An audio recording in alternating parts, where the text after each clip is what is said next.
Hello, folks, and welcome to another edition of the Dr. Mark Foster Show. I must be on some kind of roll today. This is the third program I've done today. Today I'm going to discuss something that I mentioned in a previous podcast, which is to discuss the time in which we are living and perhaps the implications of some of the recent events, including COVID-19, the coronavirus, for the future of the world, and as well as some other things that are just on my mind. Again, I will qualify by saying that what I'm saying does not represent any official position of the Baha'i faith at all. It is simply my own personal understanding, my own personal approach to looking at things.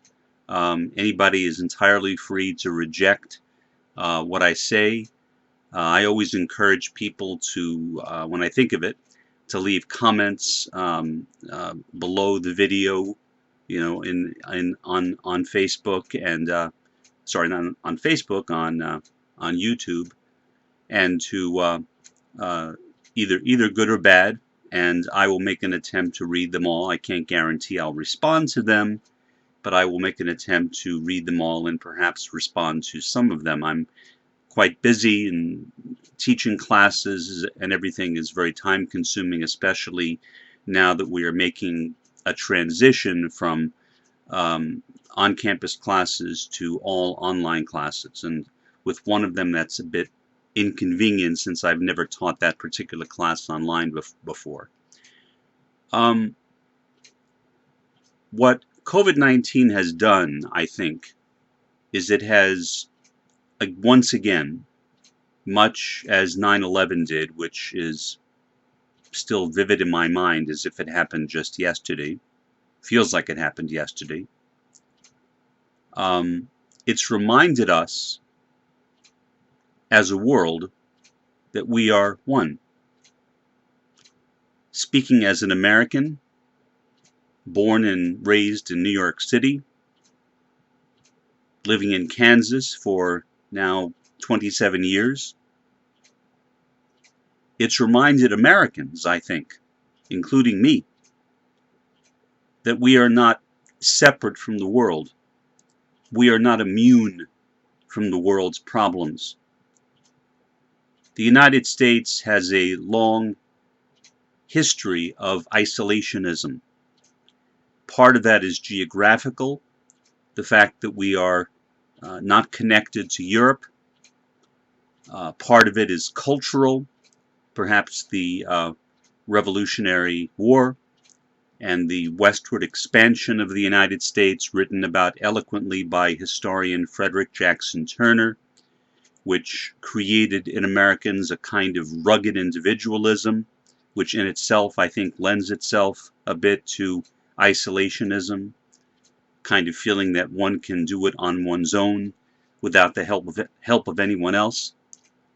But whatever the reason, what this has done is it's created a sense of global solidarity to an extent. It's made us realize that no one is immune from the world's problems. This virus is literally everywhere. And now the country I live in, the United States, has the largest number of cases of COVID-19 of any country in the world. We have surpassed both China, South Korea, and Italy, which puts us in a rather difficult position because everything is shutting down, businesses are shutting down. It's not clear exactly what my country will look like after the world opens up again, whether those businesses, many of them, will be able to start again even if they have been given some help by the government.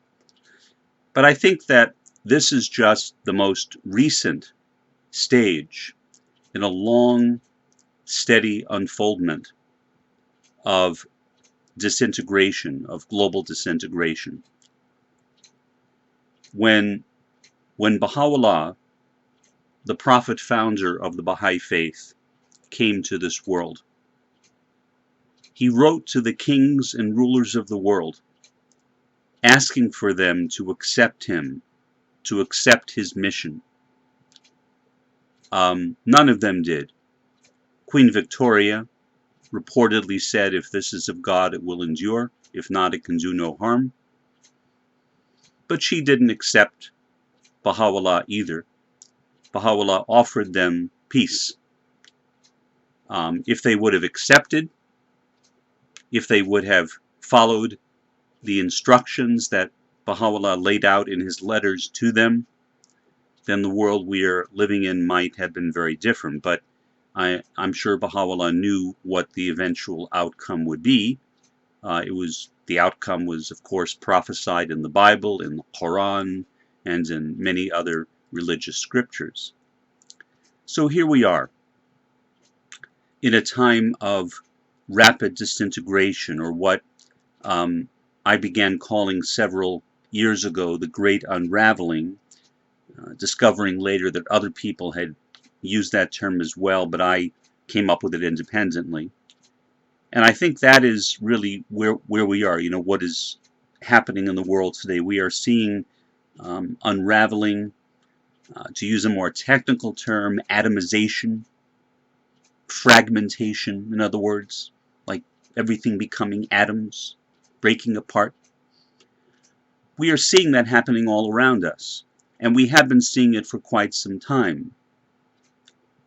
There are prophecies that were laid out by Lord Jesus, Yeshua HaMashiach, in the book of Revelation, which I think are very significant.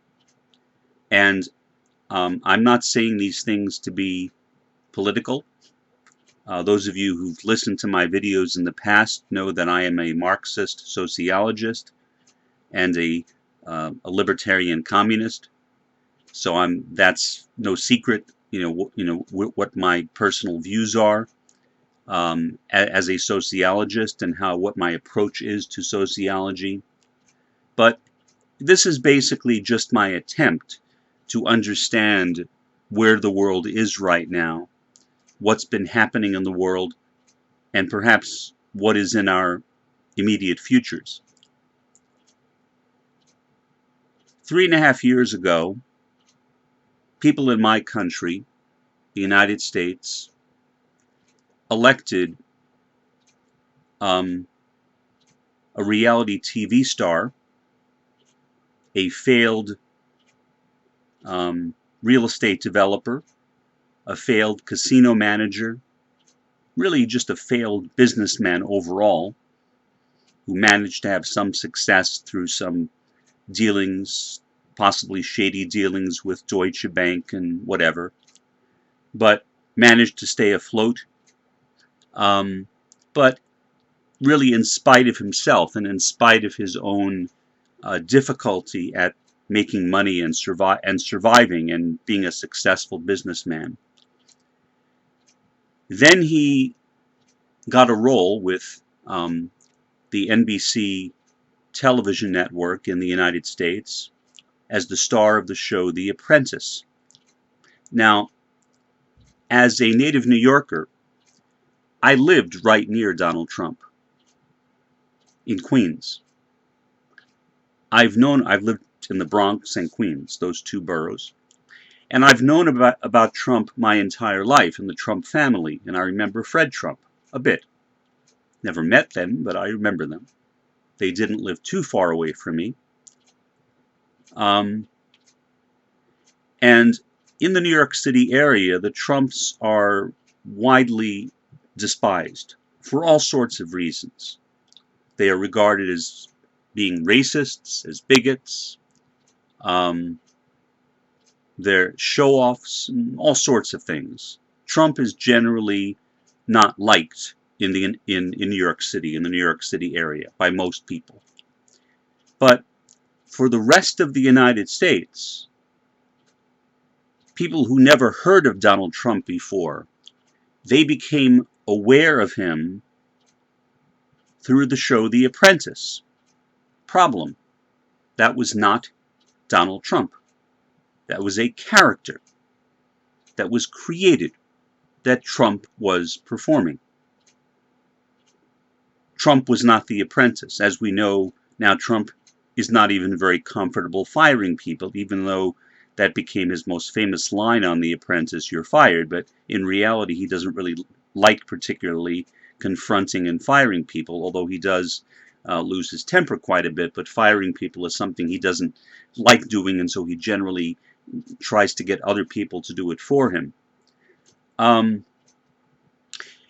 If we look at the book of Revelation, I think that much of, not all, but much of the book of Revelation is a direct prophecy of the time in which we are living right now.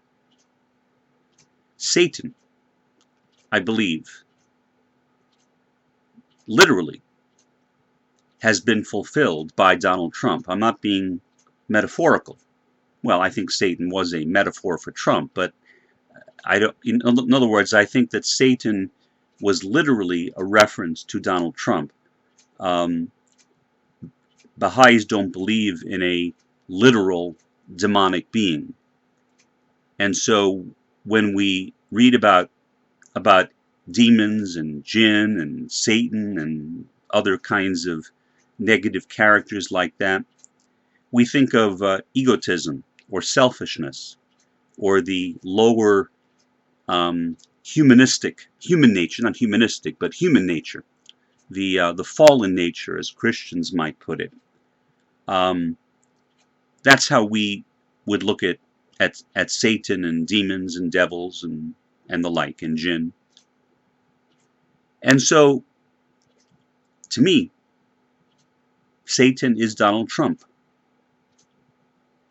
The first beast mentioned in the book of Revelation refers to Trump's, in my opinion, supporters. That would, of course, include the MAGA movement, the Make America Great Again movement, which is, in my view, a type of neo-fascism or 21st century fascism, which should not be confused with 20th century fascism under Mussolini. It's quite different in many respects, although it has some similarities. The second beast, I think, is Jared Kushner, with his building that he owns, not very prosperous, but 666 Fifth Avenue. There's an association made of the second beast with 666, the number 666. Like many prophecies, I don't think that in many cases they can really be fully grasped until they are fulfilled. Then we can look back and we can see perhaps what they were talking about, or at least speculate on what they were talking about. The false prophet mentioned in the book of Revelation, in my view, is a reference to the Fox News channel in the United States, and perhaps more broadly to the entire right-wing news media, people who have enabled and literally been, in effect, prophets for Trump, spokespeople for Trump. They have promoted Trump. A prophet is not necessarily somebody who predicts the future, but it's somebody who proclaims something. And people at Fox News Channel and Rush Limbaugh and other people like him, many of them, have been doing that with Donald Trump. They've been promoting him and promoting his ideas. And so a lot of people who get their news only from those sources, they have no idea about all the negative kinds of things that Trump has done because they don't hear it. Fox and right-wing news media generally, with some exceptions, simply do not mention those kinds of things. So my point is that not to say anything either for or against Trump as a human being, but I think that he is literally the fulfillment of Satan, which I suppose is saying something negative about him, but I don't mean it as a political statement, but more as an attempt to interpret prophecy. And I think that because of that, Trump, in effect, started the Battle of Armageddon when he pulled troops out of Syria, when he basically handed Syria over to the Russians and the Turks. And as a result, the Kurds, who had established some very vibrant communities in Syria, were forced to be uprooted, and in many cases to make alliances with their previous enemy. So, in other words, the Syrian government, and so the entire direction that the world is taking right now, I think, is one of falling. We are falling right now. In my view, time may prove me wrong, Trump will be the last president of the United States. That could mean that the United States in its current form will end sometime before January of 2021, or if he's reelected, that might extend it for an additional 4 years, in which case the suffering, I think, will be even worse.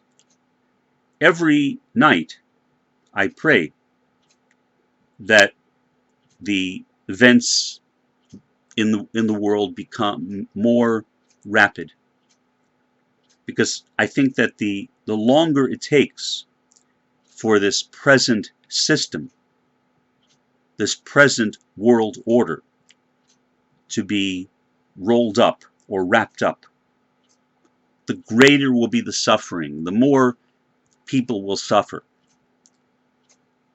I do believe, however, that what will happen in the very near future, and again, this is just my own personal view, is that most people in the world will die. I assume it will be in some kind of a war, perhaps nuclear, I don't know. I think this coronavirus is like a prologue or a preface to that war. Pandemics frequently are predictors of wars. People compete for scarce resources, and wars often start as a result of pandemics. Regardless, I don't think that the world will be as populous within the next year or 2, 3, 4 years. So I believe that the remnant, those who remain after the end of this process that I call the Great Unraveling, the people that remain will be the ones who will build the future, who will build a new world. I would hope, although there's no guarantee of anything, but I would hope a world based on some type of libertarian communism. Regardless, they will build a new world. They are, in my view, those people are the proletariat. The proletariat, the class-conscious people who will recognize their mission and who will rise to the moment and do it. The rest of us, most of us, who are around today, are what Karl Marx called in my view, the lumpenproletariat, meaning people without class consciousness, people who are opposed to class consciousness even, workers who have literally sold out to the old system, which is most people. So I think the lumpenproletariat will go away. The proletariat will emerge as a remnant following some kind of universal devastation. And those people, whoever they are, and I don't know who they are, I assume they'll be scattered people around the world who will survive. I who knows? But those people will be the ones, I believe, who will um, be the builders of the future, and not most of us. Um, this is not our home. This is not our home. Of course, there are some people for whom this world is their home, at least they believe it is. They live as if this is their world. They will find that otherwise when they pass on and are alone and are powerless. Um, and I pray for them that they will receive some blessing, and those that are still here perhaps may change. But those of us who are here right now, the majority of us, I don't think will be here in a few years. Sorry to be so negative, but that's just my view. I could be entirely wrong. I'm not a prophet. What I'm doing is I'm trying to understand certain prophecies and put them into some kind of context. I don't claim to be correct. I'm not a prophet, God forbid. God forbid me being a prophet. Um, um, the that would be a true disaster for the world. Um, but I can speculate. I can theorize. Um, I can try to make some judgments or evaluations of the direction in which the world is going. And so that's my view of where we are and where we may be. I want to conclude by wishing you all the best. Please, please, please follow the advice of public health experts, epidemiologists, and so on. Avoid crowds. When possible, practice social distancing. If possible, stay at home. Um, don't associate closely with people. I can tell you I personally literally have not stepped out of my apartment in over 2 weeks. I will on Monday, a couple of days from now, need to do that to pick up some things, but from the store. But I have tried to follow that advice and to be as separated. And fortunately, my job allows me to do that because I'm teaching all my classes online now. So I have no reason to leave, really, except to pick up things now and then. So I hope that all of you will do well. That that that whatever suffering happens, that it's quick, that people do not suffer that much, and that again, these are only my own views. Please don't take them as more than that. I don't claim to be an authority on anything other than me. I guess I'm an authority on myself. Besides that, I'm not. So God bless all of you.